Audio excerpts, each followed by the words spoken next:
नमस्कार, कसे आहात सगळे? तर पुन्हा एकदा आपलं स्वागत आहे पायल रेसिपीज मध्ये। आज आपण कच्च्या केळीपासून मस्त अशी रेसिपी बघणार आहोत। कच्ची केळी फ्राय, जशी आपण फिश फ्राय करतो तशीच आपण केळी बनवणार आहोत। अगदी मस्त आणि टेस्टी रेसिपी आहे। तर अशा प्रकारे आपल्याला केळी जी आहे ती सोलून घ्यायची आहे, म्हणजे त्याची जी साल आहे ती काढून घ्यायची आहे। मी सुरीच्या साहाय्याने केळीची जी साल असते त्याला अशी कट करून घेतलेली आहे आणि अशा प्रकारे आपल्याला याची साल ही काढून घ्यायची आहे। अगदी अलगद याची मस्तपैकी साल ही बाहेर निघते। आता एका केळीचे आपल्याला दोन भाग करून घ्यायचे आहे आणि याला अशा प्रकारे जाड पीसेस मध्ये कट करून घ्यायचे आहे। मी तुम्हाला दाखवते पुन्हा एक, हे बघा, असेच आपण सर्व हे तयार करून घेऊ। तर इथे मी सर्व केळींचे असेच काप हे करून घेते आहे। तुम्हाला पण असेच करून घ्यायचे आहेत।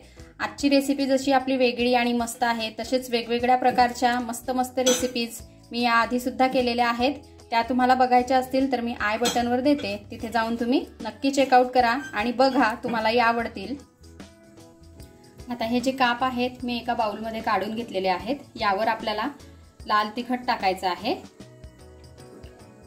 आपल्या आवडीनुसार आपण तिखट हे कमी जास्त करू शकतो। इथे मी जवळपास 1 चमचा तिखट हे टाकून घेतलेला आहे। छोटा अर्धा चमचा हळदीची पावडर, 1 चमचा आपल्याला धणे आणि जिऱ्याची पावडर यामध्ये टाकायची आहे। चवीनुसार मीठ आपण यामध्ये टाकून घेऊ। 1 चमचा आपल्याला अद्रक आणि लसूणची पेस्ट घ्यायची आहे, हे आपण यामध्ये टाकून घेऊ। आणि आता हे सर्व आपल्याला छान असं मिक्स करून घ्यायचं आहे। तर इथे आता आपल्याला जे काही सर्व मसाले आहेत हे केळीच्या कापांना छान असे लावून घ्यायचे आहेत सर्व साइडने। आता इथे हे लावून झालेले आहेत, तुम्ही बघू शकता। आजची रेसिपी अगदी सोपी, सरळ आणि अगदी लगेच होणारी आहे, झटपट होणारी आहे। शेवटपर्यंत बघा आणि आवडली तर लाईक करा, फॅमिली फ्रेंड सोबत शेअर करा आणि सबस्क्राइब करायला विसरू नका, म्हणजे अशाच मी छान छान रेसिपीज तुमच्यासोबत घेऊन येत राहील। तर बघा, मसाले जे आहेत हे सर्व छान असे लागलेले आहेत। आता पुढे काय करायचंय ते आपण बघूया। आता मी इथे अर्धी वाटी रवा घेतलेला आहे, बारीक रवा। यामध्ये आपल्याला अगदी थोडंसं तिखट टाकायचंय, पाव चमचा म्हटलं तरी चालेल। 1 पिंच आपल्याला हळद टाकायची आहे आणि अगदी थोडंसं चवीनुसार मीठ। आता हे आपण छान असं मिक्स करून घेऊ। आता हे छान असं मिक्स झालेलं आहे।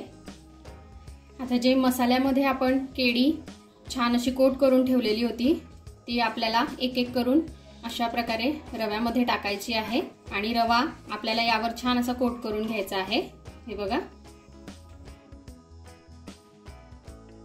तर बघा, इथे मी बरेचसे जे काप आहे हे रव्यामध्ये छान असे कोट करून घेतलेले आहेत। आता पुढे काय करायचंय ते आपण बघूया।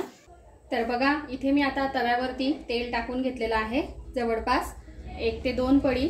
आता यावर आपल्याला जे काप आपण कोट करून ठेवलेले होते रव्यामध्ये ते अशा प्रकारे तेलावर शालो फ्राय करून घ्यायचे आहेत। अगदी मस्त रेसिपी आहे, झटपट होणारी आहे। आपल्याला याला रेस्टला वगैरे ठेवायची गरज नाही। तुम्ही एक वेळेस नक्की ट्राय करा आणि कशी झाली ते कमेंटमध्ये सांगायला विसरू नका बरं का। तुमच्या कमेंट वाचून मला भरपूर आवडतात। तर बघा, इथे मी हे काप टाकून घेतलेले आहेत। आता गॅसचा जो फ्लेम आहे हा आपल्याला लो ते मीडियम वरती ठेवायचे आहेत आणि हे काप छान असे फ्राय करून घ्यायचे आहेत। तर यांना आपल्याला अशा प्रकारे उलटपलट करून दोघं साइडने छान असे फ्राय करून घ्यायचे आहेत। अगदी आपण फिश जशी फ्राय करतो तशीच आपल्याला हिला तव्यावरती फ्राय करायची आहे। आपण यांना डीप फ्राय सुद्धा करू शकतो किंवा अशा प्रकारे शालो फ्राय करू शकतो, अगदी मस्त होतात। हे आपले बनाना फ्राय किंवा केळीचे फ्राय, तुम्ही काहीही म्हणू शकता। आता मी हे छान असे फ्राय करून घेतलेले आहेत, तुम्ही बघू शकता। यांचा आवाज बघा तुम्ही, क्रिस्पी येत असेल इतपत आपल्याला हे फ्राय करून घ्यायचे आहेत। आता हे आपण काढून घेऊ आणि अशाच प्रकारे बाकीचे सुद्धा तयार करून घेऊ। तर इथे सर्व काप मी छान असे फ्राय करून घेतलेले आहेत। आता हेही आपण काढून घेऊ। तर बघा, केळीपासून मस्त अशी आपली व्हेज फिश फ्राय ही खाण्यासाठी रेडी आहे। बघा किती क्रिस्पी झालेले आहेत, त्याचबरोबर टेस्टी सुद्धा आहे। तुम्ही एक वेळेस ही रेसिपी घरी नक्की ट्राय करा आणि कशी वाटली ते मला कमेंटमध्ये कळवायला विसरू नका। आपण भेटूया अशाच एका छानशा रेसिपी सोबत नेक्स्ट व्हिडिओमध्ये। तोपर्यंत आपली काळजी घ्या आणि जाता जाता चॅनलला सबस्क्राइब करा। Take care, bye bye.